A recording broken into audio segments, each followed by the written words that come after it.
আসসালামু আলাইকুম বন্ধুরা, আজকে আমরা 6 এর কৃষি শিক্ষা 2 অধ্যায়ের সৃজনশীল প্রশ্ন উত্তর 1 শিখব এবং বলে দেব। প্রশ্ন ক থেকে শুরু করা যাক। কৃষি কাজ করার জন্য যেসব ধারণা, পদ্ধতি, যন্ত্র বা জিনিসপত্র ব্যবহার করা হয় সেগুলো হচ্ছে কৃষি প্রযুক্তি। আধুনিক প্রযুক্তি কৃষি ক্ষেত্রে কার্যক্রমকে সহজতর করে তুলছে। যেমন আগে জমি চাষের দেশি লাঙ্গল ব্যবহার করা হতো, যাতে সময় ও শ্রম দুটোই বেশি লাগতো। কিন্তু বর্তমানে জমি চাষের ব্যবহার হচ্ছে ট্রাক্টর, যার মাধ্যমে অল্প সময়ে অনেক বেশি জমি চাষ করা যাচ্ছে। আবার ফসল কাটার জন্য মাড়াই যন্ত্র ব্যবহার করে অল্প সময়ে সব কাজ শেষ করা যাচ্ছে। এভাবে কৃষিক্ষেত্রে প্রযুক্তির ব্যবহার সময় অপচয় রোধ করছে। আমার ঘ নম্বরের প্রশ্নতে যাওয়া যাক।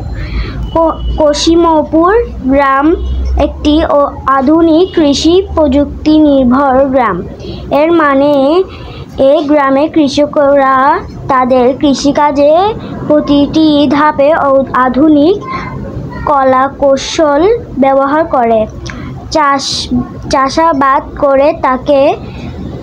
যেমন জমিতে সময়মতো সার প্রয়োগ, জমি চাষে ট্রাক্টর ব্যবহার, উন্নত জাতের বীজ ব্যবহার, ফসল কাটা ও মাড়াই ঝাড়াই যন্ত্র ব্যবহার ইত্যাদি।